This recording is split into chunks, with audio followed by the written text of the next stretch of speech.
చిచ్చా బాగున్నావా? ఏడవకు ఏడవకు, నేనున్నా కదా, ఏడవకు. ఎప్పటికీ మన బంధం అయితే తెగిపోదు, ఎప్పటికి ఉంటది. ఏమంటావు? మీరు నేను వచ్చినప్పుడల్లా నువ్వు చాలా సంతోషపడుతుంటావు లోన. మా చిన్నమ్మ అంటే నాకు చిన్నమ్మ వరుస. వీళ్ళు క్యాస్ట్ వేరే అయినా కూడా నాకు చిన్నమ్మ చిన్న సొంతం. ఎస్సీ క్యాండిడేట్ అయినా కూడా నన్ను చాలా ప్రేమగా చూసుకున్నటువంటి వ్యక్తులు. ఇవి కోట్లు పెడితే రాదు ఈ అనుబంధం. అందుకొరకే వీళ్ళంటే నాకు చాలా లైక్. ఈయనకు కాలు చేయి పడిపోయింది. తర్వాత ఇంతవరకు కూడా కొన్నేళ్ల కిందట వీళ్ళ పెద్ద బిడ్డకు పెద్ద అల్లుడికి నేను బట్టలు పెట్టడం జరిగింది. ఇలా బట్టలు పెట్టడం జరిగింది. నేను సొంత ఇలా కొడుకునై బట్టలు పెట్టడం జరిగింది. చాలా ఎన్నో రకాలుగా హెల్ప్ చేసినా కానీ ఇంతవరకు నేను ఏ ఛానల్ పెట్టనందుకు నేను ఎవరికి ఏం చెప్పలేదు. ఈ రోజు ఈయనకు చాలా ఏళ్ళ రోజుల నుంచి నేను సాయం చేయాలని అనుకుంటూ ఉన్నా. ఆల్రెడీ ఒకసారి సమయం వస్తుందని అనుకున్నా. ఈ రోజు మనకు భగవంతుడు మంచిగా చూసిండు కాబట్టి వీళ్ళందరికీ సాయం చేయడానికి నేను వచ్చిన. ఈయన ఇప్పుడు ఈ చిన్నమ్మ పని చేస్తేనే ఈయన తిండి తింటాడు, అన్నం తింటాడు, లేకపోతే లేదు. ఇక చాలా దారుణమైనటువంటి సమస్యలు. నువ్వు ఏడ్సకు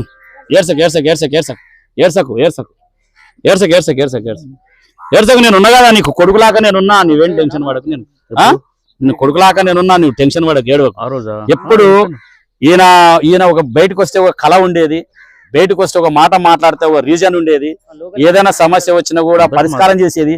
అటువంటి వ్యక్తి కాలు చేతులు పడిపోవడం వల్ల ఈయన గాని, పెద్ద బాల మసాయి చిచ్చ గాని, తర్వాత వెంకటాయ చిచ్చ గాని వీళ్ళందరూ చాలా బాగా ఉండేది. తర్వాత ఈయనకి ఈ రకం అయినా కూడా ఇన్నేళ్ల పాటు మా చిన్నమ్మ కష్టం చేసి ఈయనను కష్టపడి సాక్కుంటూ కొన్నేళ్ల నుంచి ఈడ్చుకుంటూ వస్తుంది. ఏడ్చుకుంటూ పిల్లలను కూడా పెద్దగా చేయడం, కూలికి పోవడం, కూలి పనులు చేయడం ద్వారానే పిల్లల పెళ్లిళ్ళు చేసి వాళ్ళకు బట్టలు అన్ని వాళ్ళకు రావడం పోవడాలు అన్ని ముగ్గురు ఆడపిల్లలను చూసుకుంటూ వీళ్ళ జీవనాలను చూసుకుంటూ ఒక్కతే ఈ చిన్నమ్మని గడుపుతుంది. తర్వాత ఈ చిన్నమ్మని అన్ని చూపించుకుంటుంది. నన్ను పసిపిల్లాడి లాగా చూసుకుంటుంది, మంచిగా చూసుకుంటుంది. అలాగే నేను ఇంతవరకు కూడా వీళ్ళ పెద్ద అబ్బాయికి పెద్ద అమ్మాయికి కూడా నేను బట్టలు పెట్టిన, వీళ్ళకి పెద్ద కొడుకునై బట్టలు పెట్టిన. నన్ను సొంతం బిడ్డలాగా నన్ను భావించేవాళ్ళు. అందుకొరకే మా చిన్నమ్మ అన్నట్టుగా అంటాం. ఎప్పుడు నన్ను చూసినా ఏడుస్తాడు, ఆ తర్వాత బాధపడతాడు, ఏంది పరిస్థితి అని అనుకుంటాడు. ఏది ఉన్నా కూడా నేను ఈయనను మాత్రం మర్చిపోలేను. ఎప్పుడైనా కూడా నేను ఇంకా ఈయన ఉన్నంత వరకు నేను సాయం చేస్తూనే ఉంటా. సాయం చేస్తా కూడా మర్చిపోలేను. ఈ కుటుంబాల కాడికి నేను ఎప్పుడు మర్చిపోలేను. గ్యారంటీగా వీళ్ళకైతే మాత్రం ఏదో సాయం చేయాలని ఆలోచన వచ్చింది. ఈరోజు నేను సాయం చేయడానికి ఇక్కడికి వచ్చిన. అందుకొరకే మా చిన్నమ్మ కూడా మాట్లాడుతుంది. చిన్నమ్మ, నువ్వు నేను సాకుతున్నటువంటి పరిస్థితి కానీ ఎట్లా ఏంది, నీ బిడ్డల పరిస్థితి ఏంది, ఎట్లా సాకుతున్నావు ఏంది మొత్తం వివరంగా చెప్పేసి. నాకు రికార్డునే బుక్. ఇంకా కొడుకులు లేరు, ఆడపిల్లలు ఉండరు. ఇంకా నేను పోతే కూలి, లేకుంటే మళ్ళా మాతనాడు ఉపాసం. ఇంకా ఎంగేం ఉండదు. బయటకు ఇప్పుడు ఆయనతో చదువు కాకుండా అయింది. ఇంకా ఆ కష్టాన్ని కూడా పోతలేను. ఇంకా నా పరిస్థితి చెప్పుకోవడానికి వచ్చింది బిడ్డ. ఇంకేం చేస్తా. ముగ్గురు బిడ్డల పెళ్లి చేయడం, బట్టలు పెట్టడం అవన్నీ చేయడం కూడా జరిగింది ఆల్రెడీ. ఇంతవరకు కూడా వాళ్ళకు మనం సాయం చేసుకుంటూ వచ్చినాం, ఇప్పుడు కూడా చేస్తాం. ఎప్పుడు వచ్చినా కూడా ఈమె చిన్నమ్మ కనపడినా ఈయన కనపడినా సొంతం తల్లిదండ్రులాగానే ఫీల్ అవుతాం మేము. దాని గురించి వీళ్ళకి ఎప్పుడు అండగా ఉంటాం. అట్లే మా చిన్నమ్మ కూడా మా చిన్న ఆయన వెంకటయ్య భార్య అని. కరా చిన్నమ్మ, కరా నువ్వు మాట్లాడుదురా, మాట్లాడు.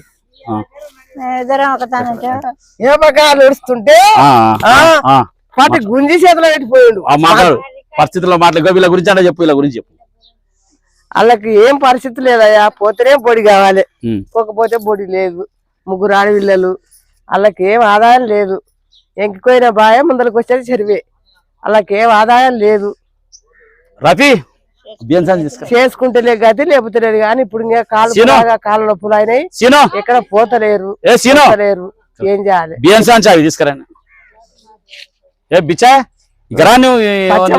నోరు మాటలు పడిపోయినవి.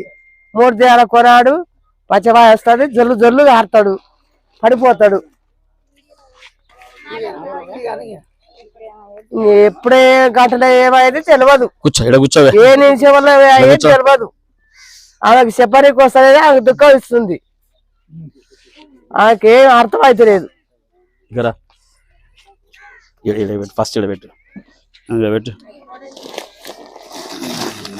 మాటలు రావు, వాళ్ళకి ఆదాయం లేదు. ఇది ఆల్రెడీ చిన్న ఇక్కడ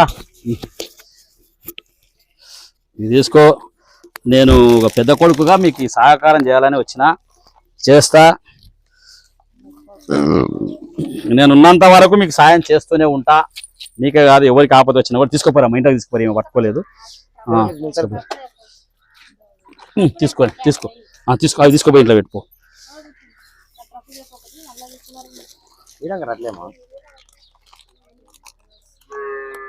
సాయిబాబు ఏదానికైనా అది చేస్తాడు. పోస్తుంటే అట్లా పెట్టుకో. వచ్చినమ్మా, అదే ఇంట్లో పెట్టుకో అవి. చిన్నారా నీకు బియ్యం తెచ్చిన చిచ్చా, నీకేమన్నా ఆపద వస్తే ఈడ కొంతమంది దగ్గర నెంబర్లు ఉన్నాయి. ఆరోగ్య పరిస్థితి బాగాలేకపోతే నాకు నువ్వు ఫోన్ చేయి. ఈడ ఎంతో మంది దగ్గర నెంబర్లు ఉన్నాయి. ఉత్తమ మాటలు చెప్పేది కాదు, నిజం చేసి చూపించడమే ఈ సాయిబాబా లక్ష్యం. ఓకే, ఏమన్నా ఆపద వస్తే కూడా నాకు ఫోన్ చేపించి మాట్లాడి, ఓకేనా? సరేనా? ఇక నువ్వు అన్నం తింటున్నావు బాగానే?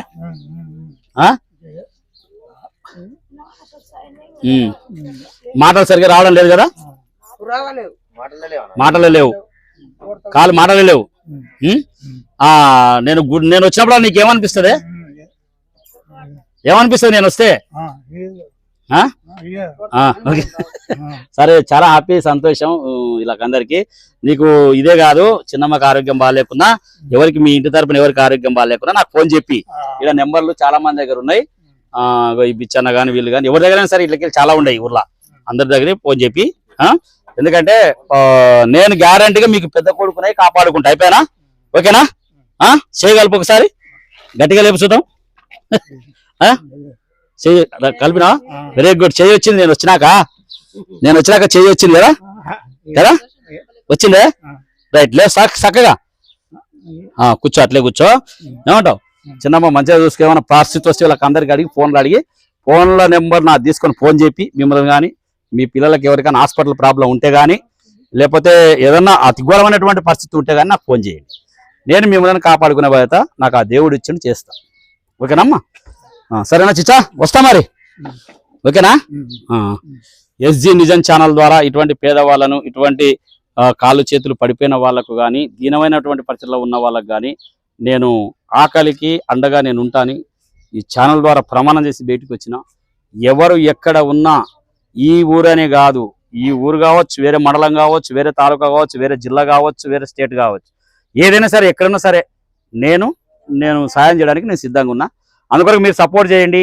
ఎస్జీ నిజం ఛానల్ అంటే సపోర్ట్ చేసే ఛానల్కు మీరు ఒక ఫ్యామిలీ మెంబర్ అయి నాకు సపోర్ట్ చేయాలని మనస్ఫూర్తిగా కోరుతున్నా. వస్తా చిన్నమ్మంగా. రైట్, చూడొద్దు, కాళ్ళొద్దు, వీళ్ళు ఎప్పుడు వచ్చినా వేరే రకంగా ఉంటుండే. అంటే ఆ కాలంలో వీళ్ళే మనకు బలం, ఆ రోజు కూడా అట్లా వేరే ఉంటది. అట్లా అన్ని రకాలుగా ఉన్నాం. ఆశీర్వాదం ఆశీర్వాదం ఉన్నది. మాకెంత పరిస్థితి ఉన్నది అలా ఎవరికి? అవునవును, అవును, మాకు చెట్టు కింద అవునవును, ఎంత కష్టపడి ఎంత బాధపడ్డాము. అవునవునవును, ఇప్పుడు మీసాలు దువ్వుతారు, మీసాలు దువ్వుతారు, వీళ్ళ కాదు లోక మొత్తం, లోక మొత్తం మా పరిస్థితి పెట్టి ఎట్లా ఉన్నాయి నా కష్టం ఖర్చులో పెట్టుకోండి. ఓకేనమ్మా? సంతోషమే. ఎప్పుడు ఆపత్తుంటే అప్పుడు కలుస్తా నేను. ఓకేనా? దాని కొరకే పుట్టింది. గ్యారంటీ వస్తా.